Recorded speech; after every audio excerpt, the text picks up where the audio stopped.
Now, late August 1976. Anna, Janice, my two younger sisters, Mum and I are standing on the side of the Trans-Canada Highway on the outskirts of Montreal. We three, my sisters and I, are sporting lovely, fashionable, heavy-duty nylon backpacks, bulging with t-shirts, jeans, and underwear, and Mum has her suitcase in hand. I guess by now I can take a calculated stab as to what you may possibly be pondering. What the hell are you doing now? Well, let me amaze and enthrall you with this little adventure now looming on the sunny horizon of the Quebec Plains of Abraham. Let's rewind a couple of months to early June. I just completed my second national hitchhiking trip across our great terrain. Well, actually, America's great terrain.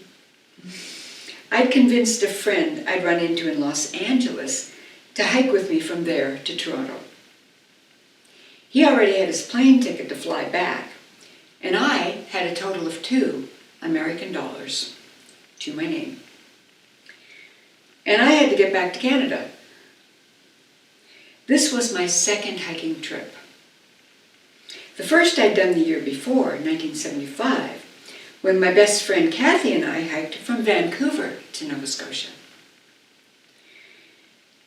Having two major hiking trips notched on my right thumb, I was a pro, and now we needed to get to Nova Scotia. Montreal 1976 hosted the Summer Olympics, and I'd spent a couple of months there with Kathy and Janice in their apartment. Suffice to say, Mum had come for a visit for a few days, as had Anna, our middle sister. And now, we were on our way back to Nova Scotia, leaving Kathy in Montreal. At this point, we all had money to fly home. But where would be the exhilaration in that? Where would be the adventure, the experiences that weave some of the most colorful threads in the tapestry of a life?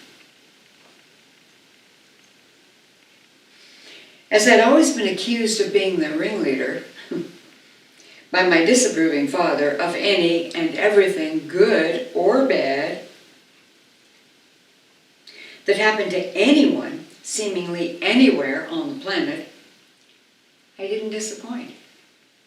After all, by now I had a reputation to uphold. So, as we stood on the outskirts of Montreal, heading into yet another chapter of the great unknown, and this time we had Mum in tow.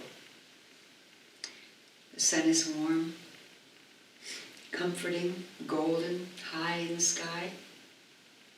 Just as I'm sticking my thumb out to interest any of the vehicles slipping past us, Mum needs to pee. Oh, no. Okay. Well, we are on the plains of Abraham. So, a short trek off to the side seemed to be the only solution at hand. I think the new potty place is about 30 or 40 feet from the highway, and in that she had to go now, there's not a lot of choice for location.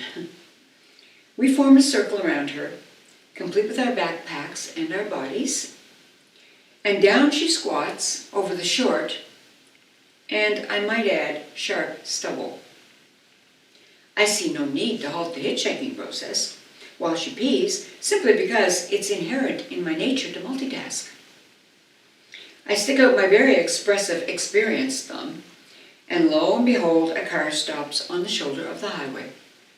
Mum's frantic that we're going to dash off to this traveler so as not to miss this ride, and desperately threatens us not to leave her there exposed in the noonday sun, her pants down peeing on the plains of Abraham. My sisters stay there protecting her, now violated modesty, while I jaunt out to greet our new Good Samaritan. His name is Gilles. He's long-haired, blondish, chubby guy, probably early 30s, sporting a blue sedan. And he doesn't speak a word of English. Among the three of us, excluding Mum, we were able to conjure a few French words and a deal was made.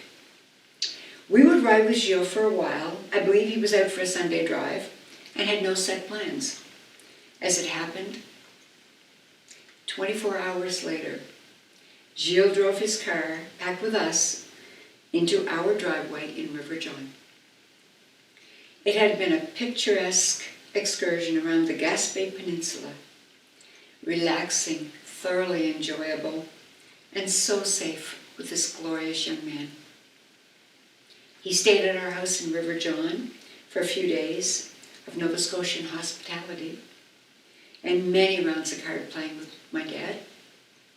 In conclusion, a wealth of journey, laced by a tasty exchange of cultures, and spiced with experience my mum, probably Gilles, and most certainly my dad, would never have otherwise had. So, my ringleader reputation still intact, yet another notch in my journey, and one more layer of trust in the grand design that is my life. Trust the journey.